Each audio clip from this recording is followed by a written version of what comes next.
Tunay na pagkatao ni Jimmy. Sir Jimmy, ganito pala kayaman?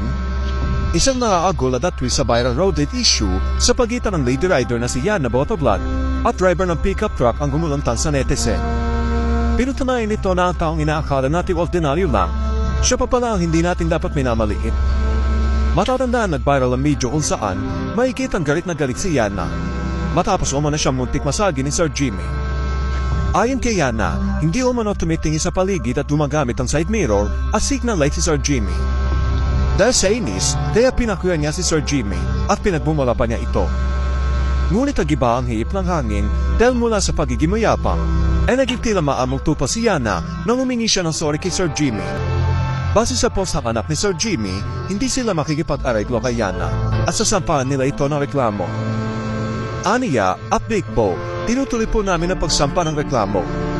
Kasunod dito, natuklasan ng netizen na hindi pa na basta-bastang tao si Sir Jimmy Pascua. Ayon sa mga nakakakilala sa kanya, isa siya kilalang negosyante sa Zambales na may malawak na lupain, mga alagang hayop tulad ng baka, kambing at native na manok. Ang pickup na kanyang minamaneho ay ginagamit ang umano sa paghakot ng grapa sa sarili nilang planta. May netizen pa nagsabing may negosyo pa ang pamilya ni Jimmy sa Taiwan.